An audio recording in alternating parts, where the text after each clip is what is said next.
À Toubacouta est inquiétante. Pour freiner le phénomène, 100 000 arbres seront plantés dans le delta du Saloum. Des volontaires ont été désignés pour surveiller la forêt. Voilà pour les titres. Le développement, c'est juste après ceci.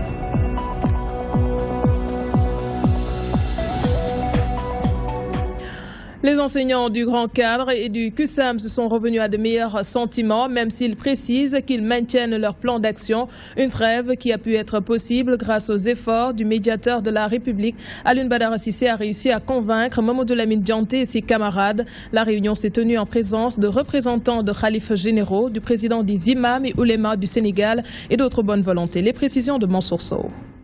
Son bâton de pèlerin aura finalement eu raison de la longue et inlassable grève du Grand Cadre SAEMS-QSEMS.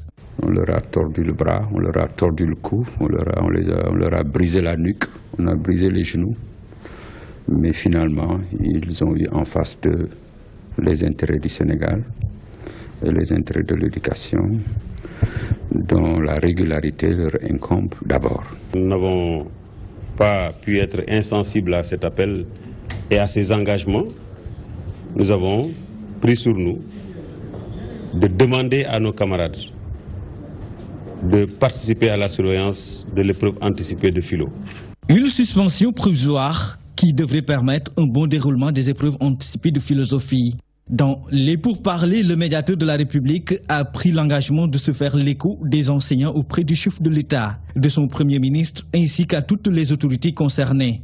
Je ne me fais aucun doute en faisant le compte rendu au président de la République et à monsieur le Premier ministre, à madame le ministre de la fonction publique, que des plages de convergence pourront être trouvées et que sur certains points de la plateforme, satisfaction pourrait être trouvée également.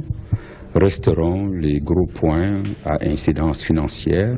Il ne s'agit pas de lever les mesures, de demander à ce qu'on participe à la surveillance de l'épreuve anticipée de philosophie, qui est fondamentale dans les examens du baccalauréat, mais il faut donc soigner le mal à la racine en allant vers l'application des accords. Si les accords sont respectés, évidemment, on ne va pas mettre en péril le système éducatif. Après avoir menacé de ne pas participer aux épreuves anticipées de philosophie, ces secrétaires généraux de syndicats d'enseignants ont donc décidé de lever provisoirement le pied. À noter que cette rencontre s'est tenue en présence du président des imams et oulémas du Sénégal, de l'honorable député Serigne Mansour Sy Djamil, mais aussi de représentants de khalifes généraux du pays. Les candidats au baccalauréat se penchent ce mercredi sur les épreuves anticipées de philosophie au lycée Seydina Issa Rouhoulahi. Des parcelles assainies, tout est fin prêt pour accueillir les 1166 candidats qui vont composer dans ce centre. Assurance du proviseur de cet établissement scolaire. Toutefois, il précise qu'à leur niveau, ils avaient déjà pris les devants. Avant le mot d'ordre des syndicats d'enseignants, l'inspection de Guédiawaye va envoyer 75 surveillants pour les examens. Adjara Cissé nous en dit un peu plus.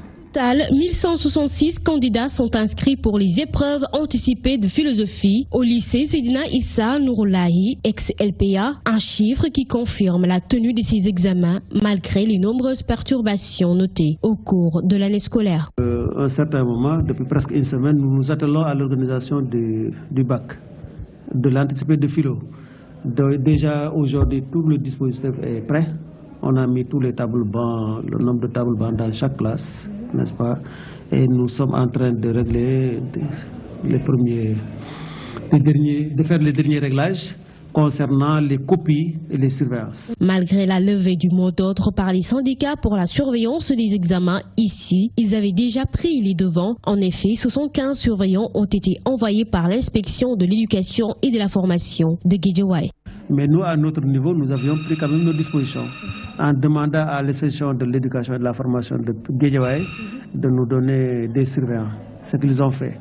Donc, ils nous ont envoyé 75 instituteurs surveillants Donc nous avons pris, et il fallait juste à notre niveau compléter par 3 surveillants, ce qui a été fait. Les perturbations laisseront sans doute des séquelles qui risquent de handicaper les élèves durant ces examens. Ils affirment qu'ils n'ont pas bouclé leur cours, mais ils donneront le meilleur d'eux-mêmes. On va faire les anticipés philo. Et là, on a révisé ce qu'on avait au niveau des quais.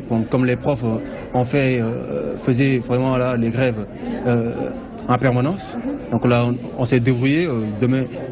Comme demain, c'est les anticipés philo. Bon, là, on va faire avec ce qu'on a. On ne peut pas dire ça parce que là, il y a des profs de philo. Voilà, comme par exemple, nous, pour notre prof, lui, il est venu voilà, pour cette année. Il a juste fait avec nous, juste 4 cours avec nous.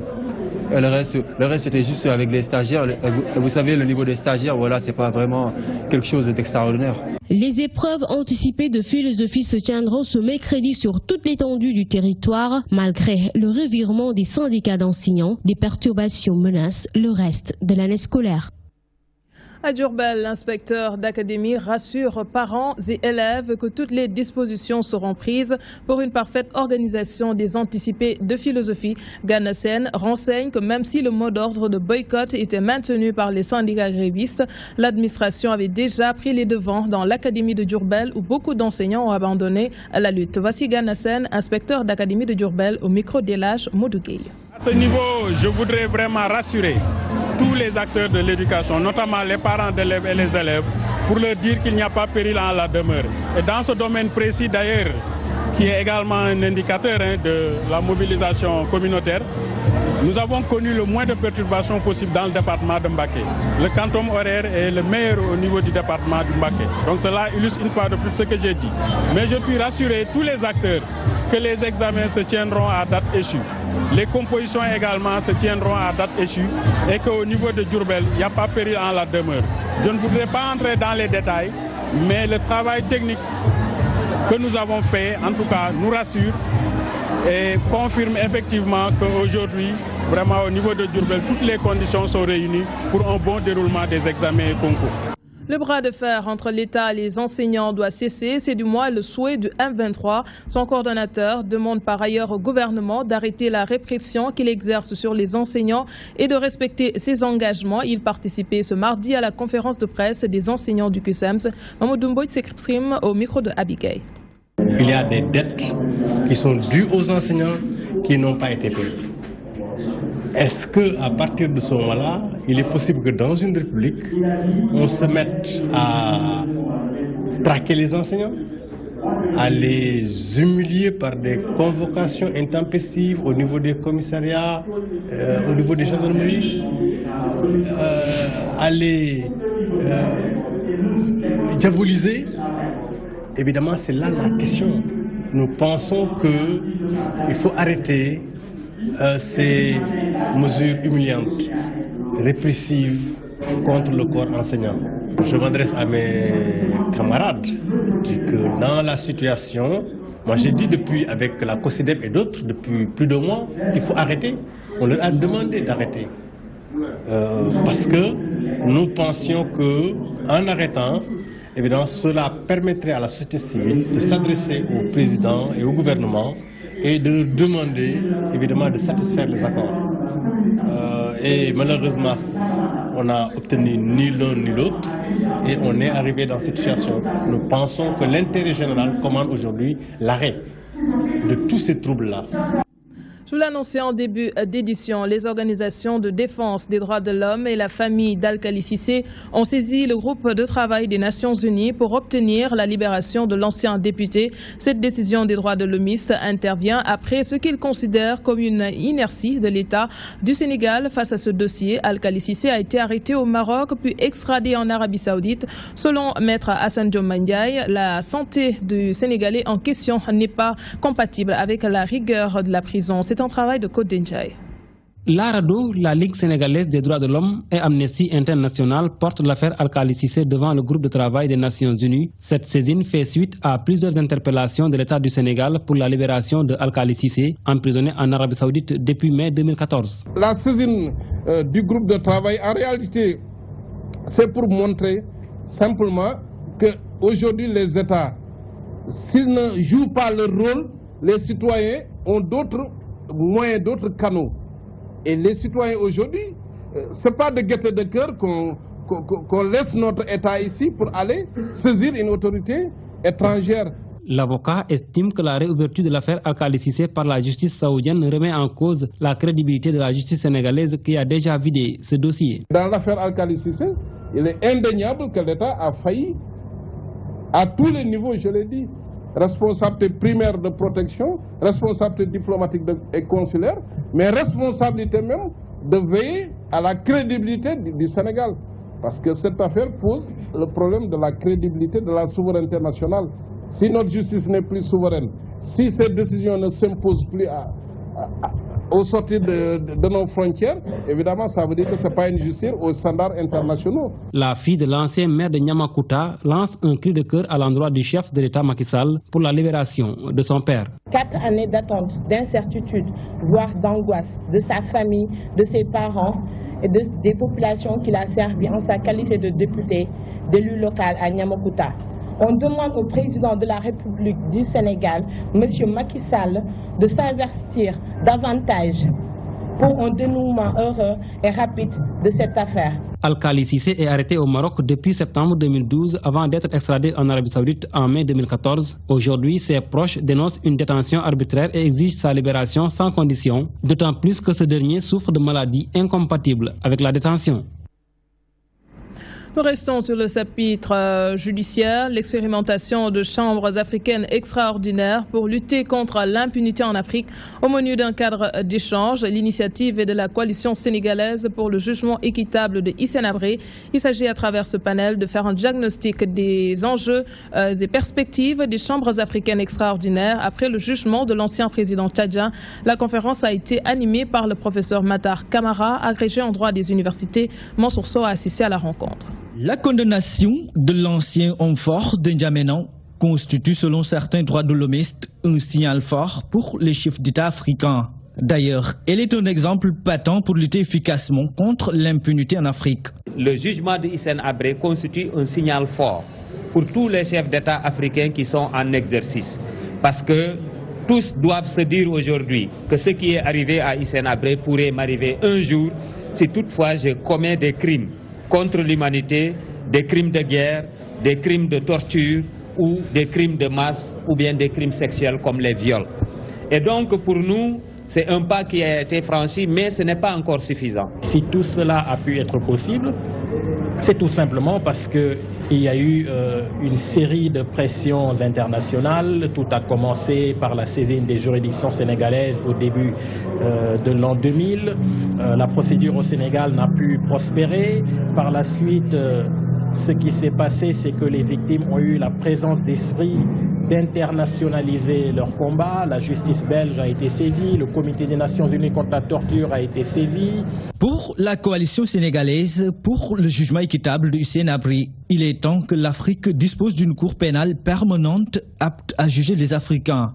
Seulement, il faudrait noter que cette juridiction risque de se heurter à un certain nombre d'obstacles. Aujourd'hui, il y a l'idée des chefs d'État, de gouvernement et de l'Union africaine qui veulent mettre en place une justice pénale internationale à travers, par exemple, 2 protocoles. Il y a le protocole de Sharm el-Sheikh qui a été révisé en 2014 par le protocole de Malabo et qui souhaiterait aujourd'hui que la Cour africaine de justice soit fusionnée avec la Cour africaine des droits de l'homme et des peuples pour donner une nouvelle cour pénale en Afrique qui s'appellerait la Cour africaine de justice et des droits de l'homme et des peuples. Cette future chambre pénale de la Cour africaine de justice et des droits de l'homme et des peuples risque de ne pas agréer les associations de défense des droits de l'homme et plus généralement la société civile africaine, pour cette raison précise que les rédacteurs de ces statuts y ont introduit une disposition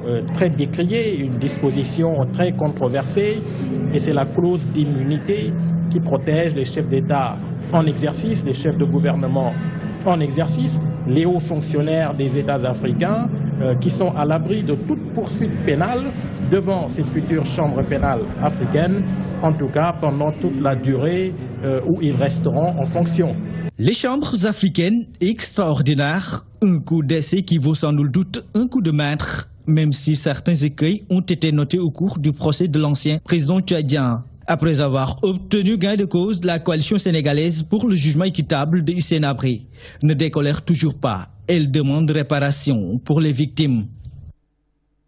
Le Sénégal ne peut gracier l'ancien président du Tchad. Notre pays n'a pas ses prérogatives. C'est la conviction de l'agrégé en droit des universités, le professeur Matar Camara, et aussi le président de la faculté de droit public de l'université Cheikh Anta Diop de Dakar. Pour plus de détails, suivant ses explications au micro de notre reporter. Les chambres africaines extraordinaires prévoient que l'État qui exécute la peine infligée aux condamnés est lié par la peine.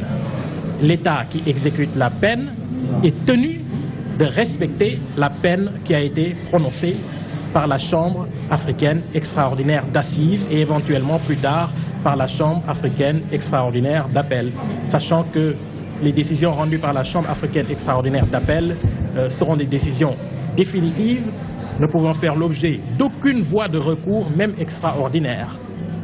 Et donc, si jamais l'idée venait de faire bénéficier M. Habré d'une remise de peine, d'une grâce ou d'une amnistie, en tous les cas, le Sénégal ne pourrait pas en la matière agir unilatéralement.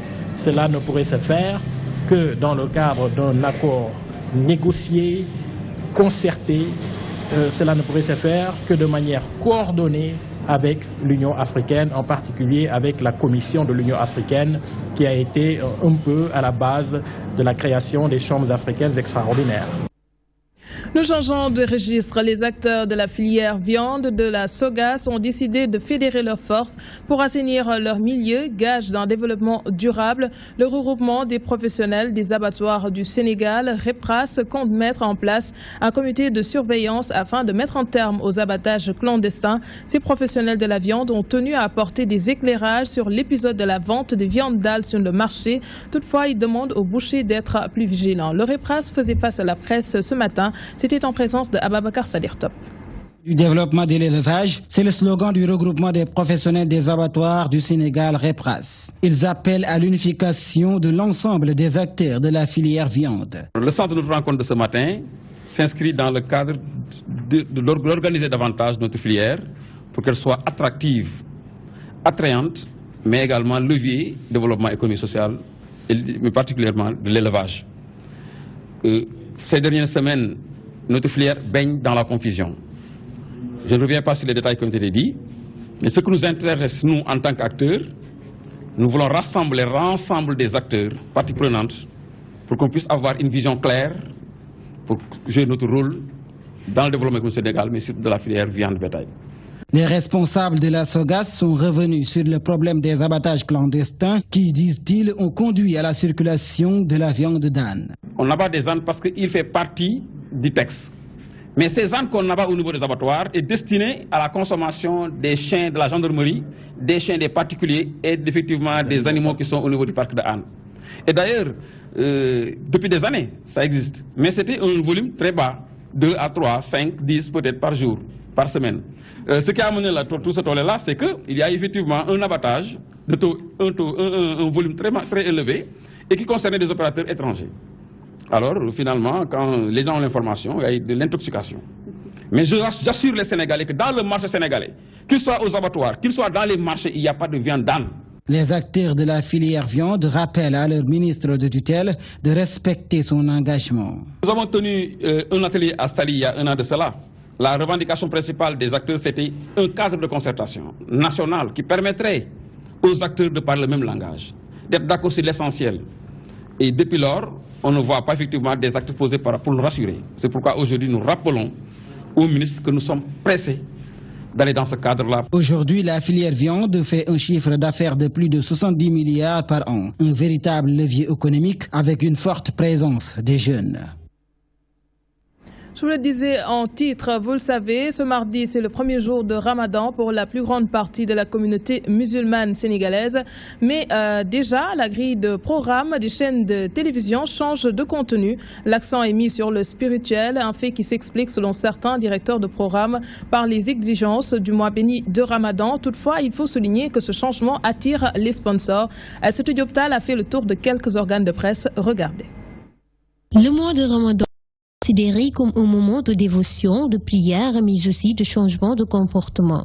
Ce changement n'est pas constaté uniquement dans le port vestimentaire, dans les grilles de programmes de télévision aussi, quelques changements ont été apportés. Le petit changement qu'on a introduit dans la grille, c'est peut-être à partir de la rupture, à l'heure de la rupture, puisque c'est vers 20h moins le quart, quelque chose comme ça. Bon, peut-être à cette heure-là, on peut accompagner les jeûneurs avec le Coran. Nous avons décidé de mettre l'accent sur essentiellement des émissions comme les causeries religieuses sur le Coran. Nous faisons en sorte que tous ceux qui observent les gens puissent, ne serait-ce que dans l'après-midi, puissent se ressourcer en suivant nos programmes pour faire une sorte de révolution spirituelle. Parce que le mois de Ramadan, c'est un mois de pénitence. Ce changement dans la grille de programme dans certaines chaînes peut constituer parfois un prétexte pour attirer les sponsors. Mais selon les responsables, ce qui importe, c'est la satisfaction des téléspectateurs. Nous sommes un service public, donc nous fonctionnons sur la base de ressources qui nous sont octroyées par l'État. Donc on bénéficie d'une subvention annuelle qui nous suffit à peine. Donc on est obligé de grappiller un peu du côté du commercial pour pouvoir faire fonctionner un peu les services. Et le changement qu'on fait n'a rien à voir avec cet aspect commercial des choses. Non, non, ça n'a rien à voir. Ainsi donc, certaines télévisions et radios vont privilégier les causeries religieuses et autres sketchs tout au long de ce mois béni du Ramadan, histoire de joindre l'utile à l'agréable, mais aussi et surtout de rompre avec le trop-plein de divertissement noté dans les médias. Aïssatou Diop Tall, hormis les changements dans la grille de programme des télévisions, les habitudes vestimentaires ne sont pas en reste. Ramadan oblige, les tenues serrées et sexy cèdent la place aux robes amples et autres tenues traditionnelles, ce que déplore bon nombre de personnes interrogées par notre reporter. Elles indiquent que les femmes, de manière générale, devraient se conformer aux recommandations de l'islam, même en dehors du Ramadan. C'est un reportage de Fatou Bintou Diagne. C'est sous un soleil de plomb que ces passagers attendent le bus. La plupart de ces bonnes dames s'habillent en tenue traditionnelle. Mois de Ramadan oblige. Ce que déplore cette jeune fille, elle déclare que le véritable changement doit résider dans le comportement et non dans la tenue. L'essentiel, c'est de changer les cœurs. C'est ça qui est le plus important. Parce que le fait de changer les corps vestimentaires et après le Ramadan, on revient là où on était. Vraiment, ce n'est pas intéressant. Je ne regarde pas seulement les tenues vestimentaires, mais aussi les changements qu'on fait. Le fait de changer les cœurs, aussi les habitudes, quoi. Cela doit être continuel. Selon les enseignements de l'islam, le jeûne concerne tous les membres du corps humain et les 5 sens de l'homme. Ainsi, les filles sont invitées à revoir leur accoutrement. Je lance un appel envers les filles, surtout les jeunes filles. Qu'elles se comportent bien, de portent sérieusement des habits présentables. J'espère bien que s'ils fassent comme ça va mieux pour nous comme pour eux aussi. Nous sommes dans un mois béni par Dieu et chacun doit montrer un bon exemple pour que notre pays puisse avancer davantage, surtout sur le plan religieux. L'homme également doit avoir un certain regard envers la femme. L'homme ne doit pas jeter son regard à travers une femme. Ça, c'est pas bon. C'est un acte béni par l'islam. Ramadan ou pas, les musulmans doivent se plier aux recommandations. La femme doit couvrir son corps pour éviter les regards indiscrets, mais également pour éviter d'être soumise dans la tentation. Fatou Bintou Diagne, merci pour les conseils. À Touba, le marché est bien ravitaillé en denrées de grande consommation. Toutefois, des commerçants véreux en profitent pour introduire des produits impropres à la consommation. Le service départemental du commerce, déjà à pied d'œuvre, rassure que des mesures ont été prises. La correspondance d'Elage Moudougueye. En période de Ramadan, les produits impropres à la consommation inondent le marché à Touba et ses environs. Le chef de service départemental du commerce rassure pour ce Ramadan 2016. C'est le moment que choisissent certains individus véreux pour introduire des produits impropres à la consommation. Mais par rapport à cela, nous allons redoubler de vigilance. Et nous avons reçu des instructions par rapport à ça pour faire preuve de plus de rigueur dans le contrôle de la qualité des produits. surtout des denrées alimentaires, surtout le riz. Boucar Diouf d'ajouter qu'il n'y aura pas de pénurie de denrées de consommation courante. Parce que les différentes visites menées au niveau des marchés et boutiques de quartier et les relevés de stock opérés à cet effet nous permettent de dire que le marché sera correctement approvisionné en denrées de consommation courante. À des prix en denrées de consommation courante, c'est-à-dire sucre, huile, riz, lait et dattes surtout.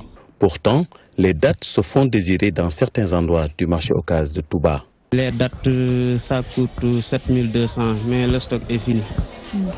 On avait un conteneur, mais à 2 jours du Ramadan, c'est fini. Touba démarre le Ramadan avec un marché bien ravitaillé, mais prudence pour la consommation de viande, conseil du service départemental du commerce. En bref, la communauté catholique des évêques du Sénégal, plus précisément, souhaite un ramadan béni à la communauté musulmane. Monseigneur André Gueye, évêque de Thiès, exprime le soutien fraternel des chrétiens aux musulmans durant le mois de Ramadan. Le chargé du dialogue interreligieux au sein de la conférence des évêques du Sénégal, de la Mauritanie, de la Guinée-Bissau et du Cap-Vert prie pour que ce mois béni soit bénéfique pour tout le pays. Voilà tout ce qu'on pouvait dire sur le chapitre du Ramadan.